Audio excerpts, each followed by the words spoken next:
generasi mulia yang Allah izinkan mata mereka menyaksikan penaklukan Yerusalem menjadi wilayahnya kaum muslimin. Sedangkan kita ini adalah menjadi mata-mata yang justru menyaksikan runtuhnya Masjidil Aqsa.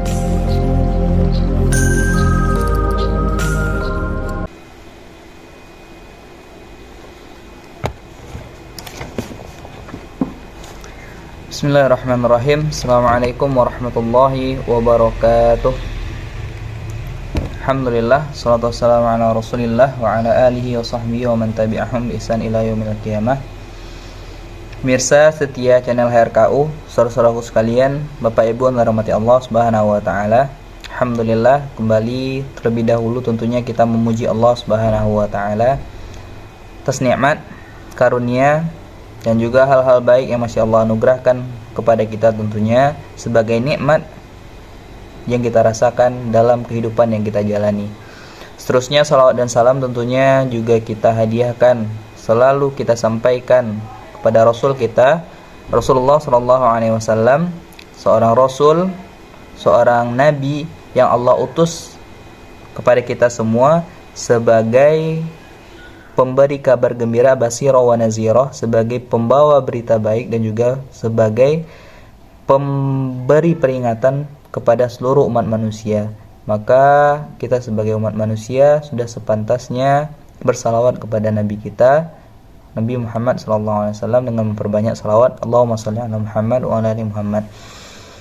Bapak Ibu dirahmati Allah Subhanahu wa taala, pemirsa setia channel HRKU, pada kesempatan kali ini mungkin kami akan membagikan sebuah cerita yang sangat erat kaitannya dengan apa yang terjadi tempo hari ini, tentang apa yang terjadi, dan sama-sama kita rasakan bahwa sebuah kesedihan ketika kita menyaksikan, ketika kita mendengar berita dan melihat apa-apa yang telah sampai kepada kita semua saat ini, yaitu saudara-saudara kita, yaitu kaum muslimin, orang-orang yang beriman sebagaimana kita beriman, orang-orang yang berislam, beragama Islam sebagaimana kita beragama Islam, di bumi Palestina, di tanah mereka sendiri, di tanah kaum muslimin, di tanah nabi-nabi Allah.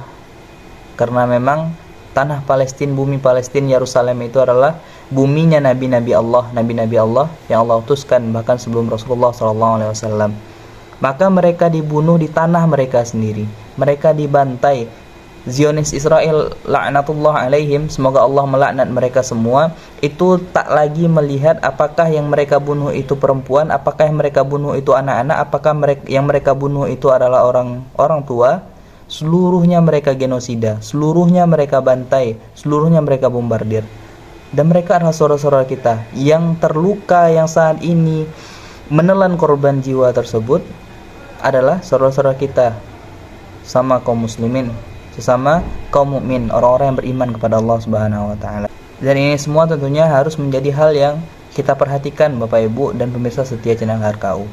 Namun hal yang ingin kami bagikan pada kesempatan kali ini adalah sebuah peristiwa yang terjadi ribuan tahun yang lalu, ketika umat Islam sepeninggalan Rasulullah SAW pertama kali menginjakkan kaki dan berhasil mengklaim bumi Yerusalem itu menjadi wilayahnya kaum muslimin. Ketika itu Khalifah Umar bin Khattab, Khulafaur Rasyidin, Khalifah kaum muslimin ketika itu mengutus pasukannya yang dipimpin oleh salah seorang sahabat yang sangat mulia, salah satu sahabat yang sangat utama, maka Rasulullah menjamin surga baginya, yaitu panglima perang saat itu, Abu Ubaidah bin Jarrah. Abu Ubaidah ini adalah menjadi panglima perang, dan beliau sendiri pada hakikatnya adalah orang yang telah dijamin oleh Rasulullah SAW masuk surga Allah Subhanahu wa taala. Dan ketika penaklukan telah terjadi, pasukan Abu Ubaidah mengepung Yerusalem ketika itu, maka akhirnya Yerusalem itu tunduk dan takluk di tangan kaum muslimin. Maka ketika itu pemimpin, karena memang ketika itu yang memimpin Yerusalem adalah seorang uskup, dan mereka di bawah kekuasaan Romawi yang notabene adalah Kristen, maka sang uskup tadi tidak ingin serta-merta menyerahkan atau tunduk kepada Abu Ubaidah. Si uskup tadi mengatakan ia akan menyerahkan kota ini, namun ia hanya akan menyerahkan kota ini atau akan tunduk ketika yang datang kepadanya adalah khalifah secara langsung. Maka Abu Ubaidah pada hakikatnya ia sedang membawa pasukan militer yang sangat-sangat besar. Kalau ia hanya memperlihatkan arogansinya, tentu sangat-sangat bisa. Kalau ia ingin menunjukkan bahwa ia lebih tinggi sebagai panglima daripada uskup yang saat itu sudah tidak berdaya, ia sangat-sangat bisa tentunya. Namun Abu Ubaidah tidak melakukan hal demikian. Ia menyanggupi apa yang dimintakan oleh uskup tersebut untuk menyerahkan kunci kota Yerusalem ketika itu.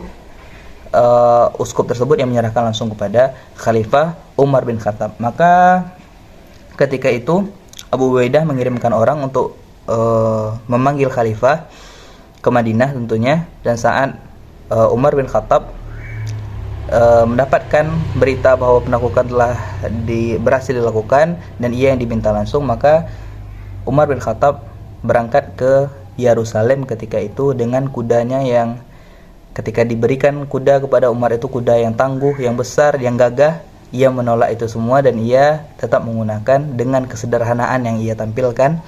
Ia menggunakan kuda yang biasa-biasa saja, bahkan terlihat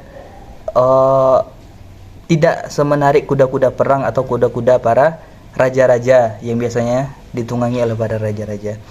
Dan pemirsa setia channel HRKU, setelah Umar sampai di Yerusalem, maka tentulah akhirnya resmi ketika uskup telah bertemu juga dengan Umar, dan uskup tersebut secara resmi membukakan kota Yerusalem dan mendeklarasikan bahwa saat ini yang menjadi pimpinan Yerusalem atau kota Yerusalem itu sendiri sudah menjadi secara resmi berada di kawasan atau menjadi kawasan kaum muslimin, menjadi wilayah kaum muslimin. Aturan-aturan yang berlaku saat itu juga sudah ditukar semuanya menjadi aturan-aturan Islam atau syariat-syariat Islam yang diterapkan sebagai peraturan kota Yerusalem ketika itu.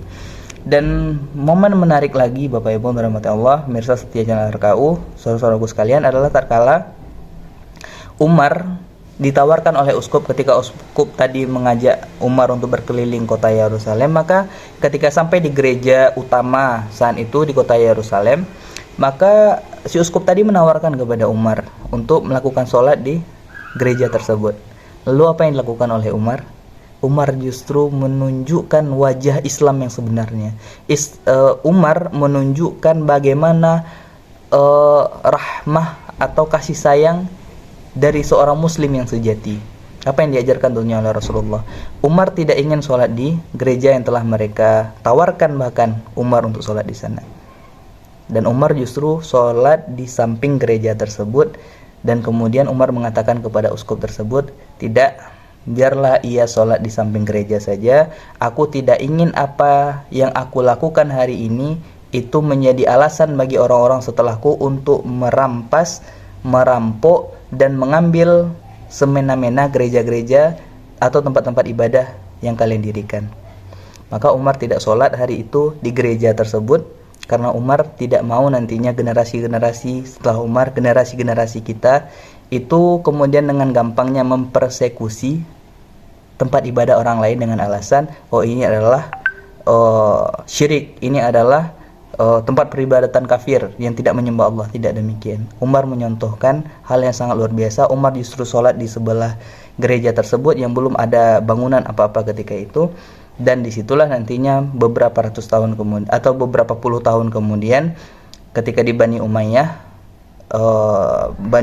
yang memegang tampuk kekuasaan kaum muslimin, di generasi Bani Umayyah lah baru didirikan masjid di sana. Namun inilah pelajaran yang luar biasa tentunya yang kita dapati, di mana seorang khalifah mencontohkan hal yang sangat-sangat besar bagi kita. Khalifah Umar bin Khattab, seorang yang Rasulullah jaminkan surga baginya.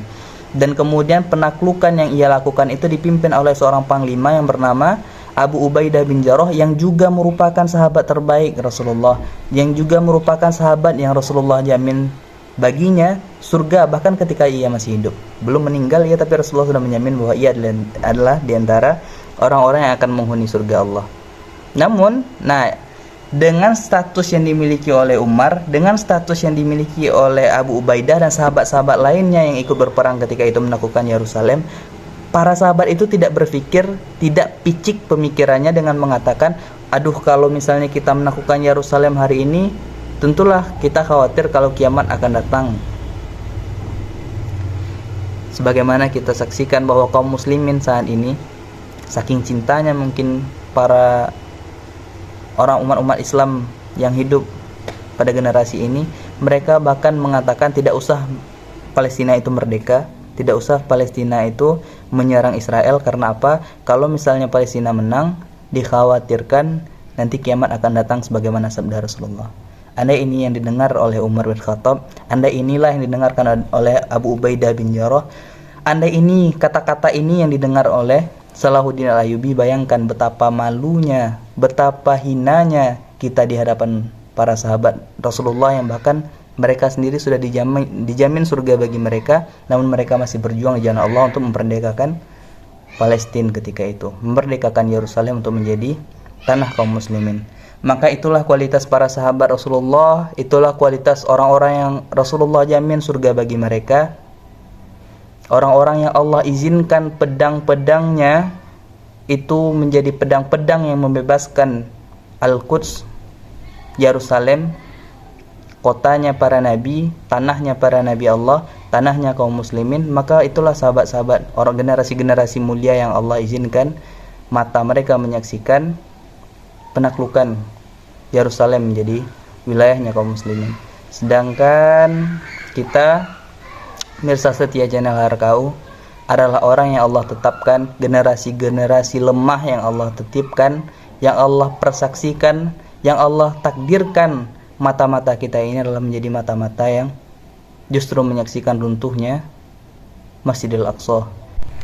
Kemudian telinga-telinga kita ini adalah telinga-telinga yang Allah takdirkan untuk justru mendengarkan jeritan saudara-saudara kita yang saat ini menghuni Palestina, saudara-saudara kita yang menangis terisak-isak. Kita dijadikan Allah, telinga kita ini adalah telinga-telinga yang justru bukan mendengarkan kemenangan kaum muslimin, bukan lagi menjadi telinga yang mendengarkan penaklukan Masjidil Aqsa. Sebaliknya, telinga kita adalah telinga yang mendengarkan berita duka hari demi hari, telinga yang selalu mendengarkan berita bagaimana ratusan korban jiwa yang bergelimpangan setiap harinya di bumi Palestina saat ini. Dan tentunya mudah-mudahan suatu saat nanti tentunya Palestina akan merdeka, tanah Allah, tanah suci kaum muslimin, tanah sucinya para nabi-nabi Allah itu kembali ke tangan dan kepada kaum muslimin tentunya. Dan mudah-mudahan Allah izinkan kita semua untuk menjadi saksi bahwa Palestina akan merdeka, Palestina akan menjadi kembali ke tangan kaum muslimin. Maka sama-sama tentunya kita doakan saudara-saudara kita yang masih berjuang di sana, kita berikan bantuan terbaik kita. Jika kita tidak bisa memberikan apa-apa, maka mari kita sama-sama mengirimkan doa untuk saudara-saudara kita yang masih berjuang di sana. Allahumma a'izzal Islam wal muslimin. Ya Allah, muliakanlah Islam dan kaum muslimin. Allahumma ansur ikhwanan wal muslimina fi Palestina. Ya Allah, tolonglah saudara-saudara kami yang saat ini berada di bumi Palestina. Maka itulah yang dapat kami sampaikan pada kesempatan kali ini. Banyak maaf, billahi taufiq wal hidayah. Assalamualaikum warahmatullahi wabarakatuh.